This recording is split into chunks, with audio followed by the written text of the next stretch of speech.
નમસ્તે બાળ મિત્રો, કેમ છો બધા? મજામાં ને? તો આજે આપણે ભણીશું અંગ્રેજી. તો સૌપ્રથમ અંગ્રેજીનો લીથો કાઢીશું અને તેમાં પેજ નંબર 36. કેટલામું પેજ કાઢવાનું છે? 36 એટલે કે 36 નંબરનું. અને સૌ પહેલા આપણે લખી લેશું તારીખ. તારીખ લખવાની છે 15/9/2020 અને સામે વાર આપેલો છે ત્યાં લખવાનું છે મંગળવાર. કયો વાર લખવાનો છે? મંગળવાર. તો આજની આપણી ક્લાસ એક્ટિવિટી છે સ્પેલિંગ અને અર્થ લખો. શું લખવાનું છે? સ્પેલિંગ અને અર્થ. ઉચ્ચાર છે એ લખીને આપેલા જ છે, તો આપણે એમનો સામે સ્પેલિંગ અને અર્થ લખવાના છે. તો સૌથી પહેલો આપણો સ્પેલિંગ શેનો લખવાનો છે? એપલ. તો આપણે એપલનો સ્પેલિંગ લખીશું APPLE. પેલો કેપિટલ, પાછળના બધા સ્મોલ, આ રીતના જ બધા સ્પેલિંગ બધાએ લખવાના છે. APPLE. એપલ એટલે સફરજન. તો આ રીતના પેલું બધા એને થઈ ગયું કમ્પ્લીટ. ઓકે. અને ત્યાર પછી છે હોર્સ. તો હોર્સનો આપણે સ્પેલિંગ લખીશું HORSE.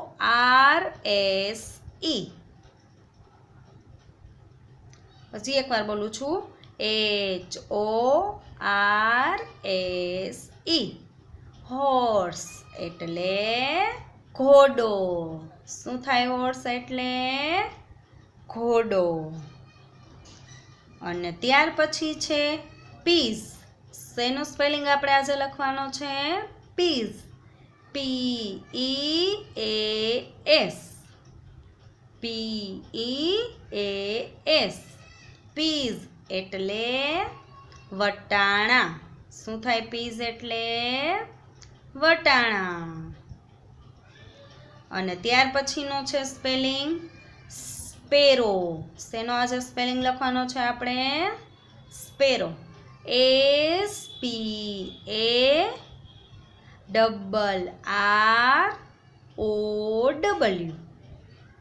ફરીથી બોલું છું SPARROW.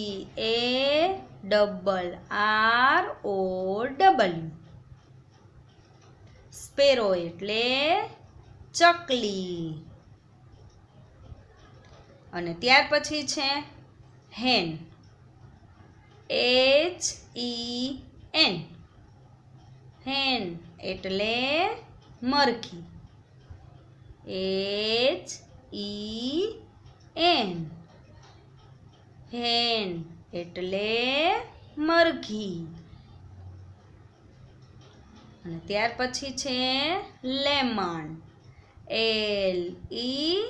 LEMON. LEMON.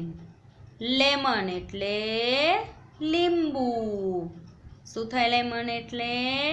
લીંબુ. અને ત્યાર પછી છે ઓરેન્જ. શેનો સ્પેલિંગ લખવાનો છે? ઓરેન્જ. ORANGE.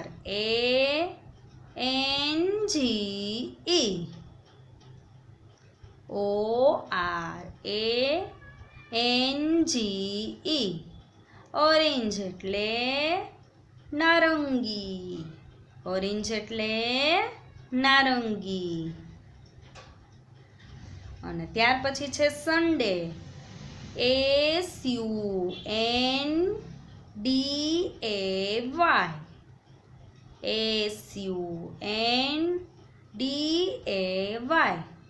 સન્ડે એટલે રવિવાર. પછી આપણે લખવાનો છે લોટસ. LOTUS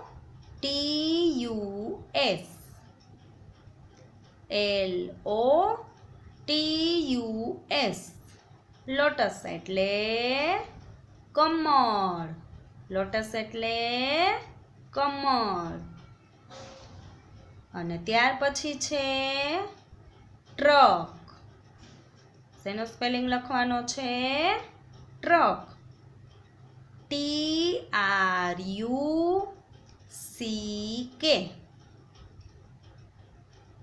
TRUCK ટ્રક એટલે ખટારો શું થાય ટ્રક એટલે ખટારો અને ટ્રક પછી છે કાર્ટ CART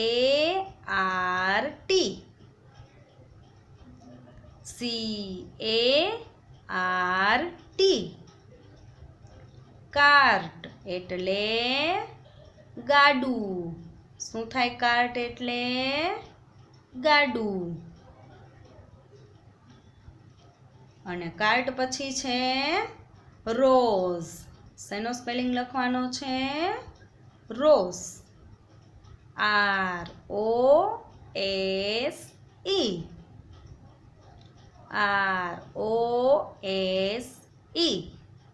રોઝ એટલે ગુલાબ શું થાય રોઝ એટલે ગુલાબ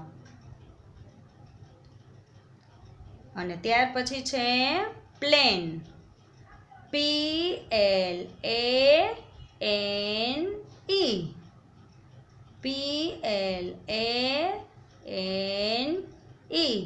પ્લેન એટલે વિમાન શું થાય પ્લેન એટલે વિમાન અને ત્યાર પછી છે માઉથ શેનો સ્પેલિંગ લખવાનો માઉથ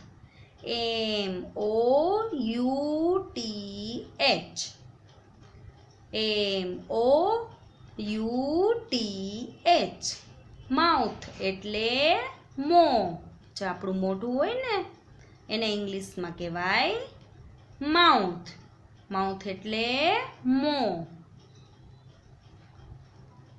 અને પછી છે હેન્ડ શેનો સ્પેલિંગ લખવાનો છે હેન્ડ HAND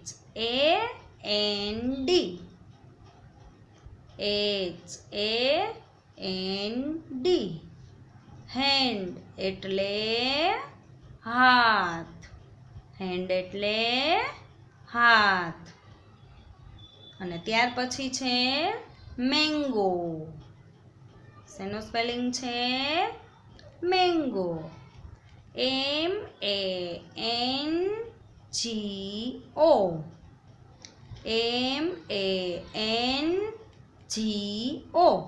મેંગો એટલે કેરી મેંગો એટલે કેરી તો આ આપણા પેજ નંબર 36 ઉપરના સ્પેલિંગ અને અર્થ કમ્પ્લીટ તો સેમ પાછળ આપણે પેજમાં 37 ઉપર હોમ એક્ટિવિટી છે કે સ્પેલિંગ અને અર્થ લખો કે જે અત્યારે આપણે લખ્યા છે ક્લાસ એક્ટિવિટીમાં એ જ બધા સ્પેલિંગ અને અર્થ બધાએ બોલતું જવાનું છે લખતું જવાનું છે અને પછી બધાએ બધા સ્પેલિંગ પાકા પણ કરવાના છે તો ત્યાર પછી આપણે છે પેજ નંબર 38 ઉપર સૌથી પહેલાં આપણે તારીખ લખી લેશું 15/9/20 15/9/2020 અને સામે વાર આપેલો છે ત્યાં લખીશું મંગળવાર અને ક્લાસ એક્ટિવિટીમાં આપણે વાંચો સમજો અને યાદ રાખો કે જે અહીંયા લખેલું છે એ બધું તમારે સામે 2 ખાના આપેલા છે એ 2માં તમારે લખવાનું છે અને ખાસ બધાએ યાદ રાખવાનું છે કે આવડે તો જ અંગ્રેજી બારાક્ષરી આવડે, અંગ્રેજી બારાક્ષરી આવડે તો જ આપણને નામ વાક્ય બધું લખતા ઇંગ્લિશમાં આવડે.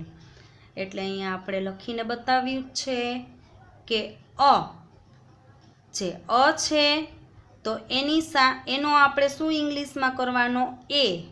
શું થાય? અનો એ. તો સામે અહીંયા ખાનામાં બધાએ લખવાનું છે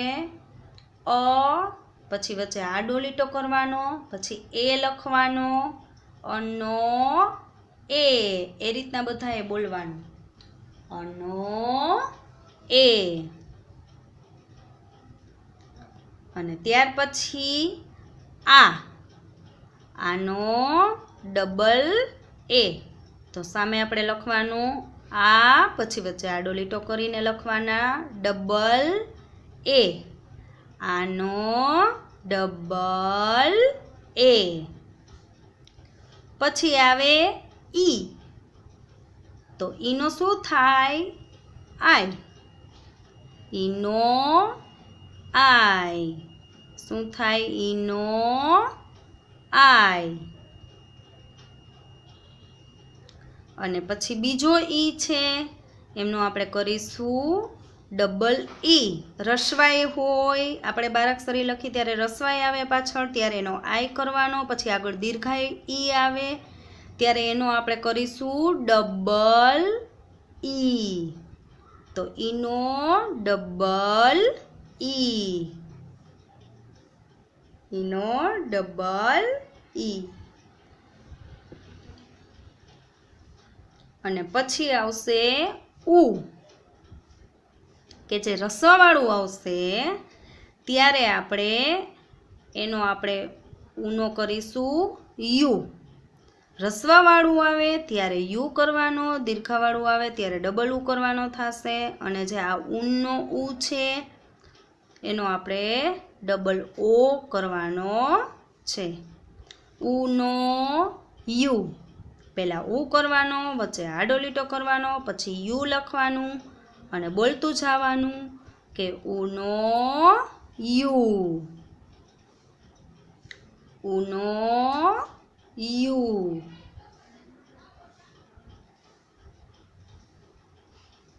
પછી બીજો ઉ છે એનો આપણે કરીશું ડબલ ઓ. ઉનો ડબલ ઓ. ઉનો ડબલ ઓ. પછી આવશે એ, કે જે આપણે કાંઈ પણ ઉપર એક માત્ર આવશે ત્યારે આપણે એનો કરવાનો થશે ઈ. શું લખવાનો થશે? ઈ. તો આપણે અહીંયા બોલીશું એનો ઈ. અને એક માત્ર એ છે, પછી વચ્ચે આડો લીટો કરવાનો છે અને પછી ઈ લખવાનો છે. એનો ઈ. એનો ઈ. અને ત્યાર પછી અને બે માત્ર ઐ.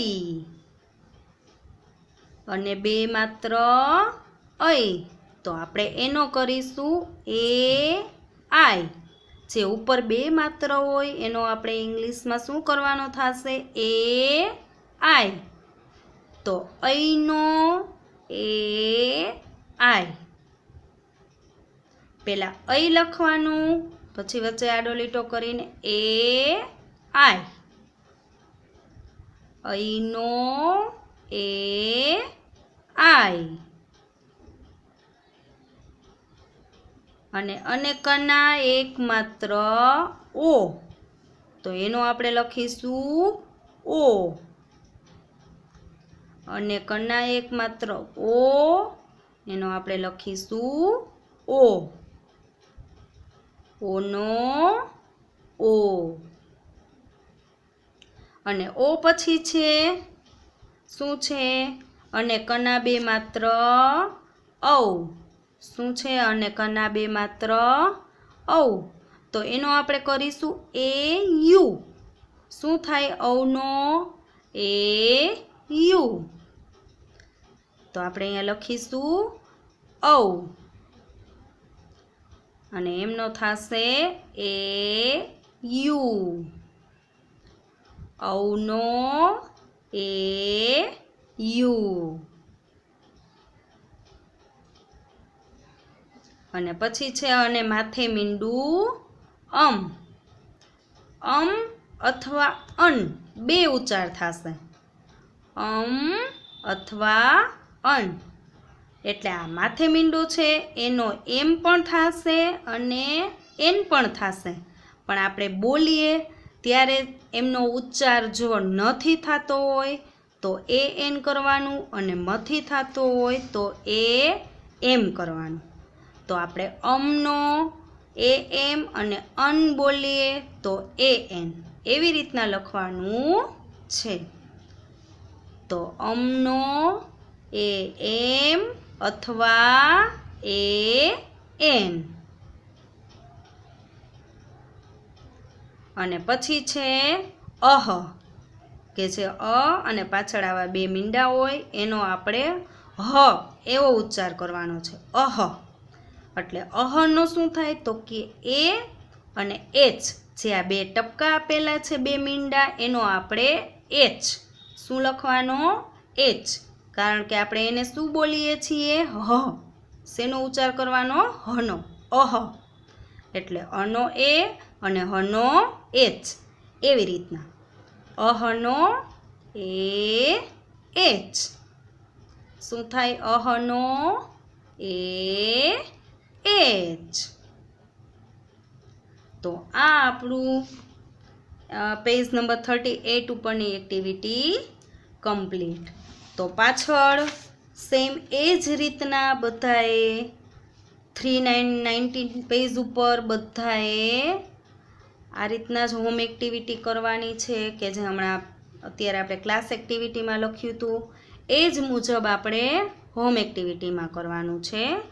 કે અહીંયા લખેલું છે તો બાજુના બંને ખાનામાં લખો ત્યારે ખાસ બોલવાનું છે અનો એ, આનો ડબલ એ એ રીતના બધાય બોલતા જશે અને લખતા જશે, જેથી કરીને આપણને યાદ રહી જાય.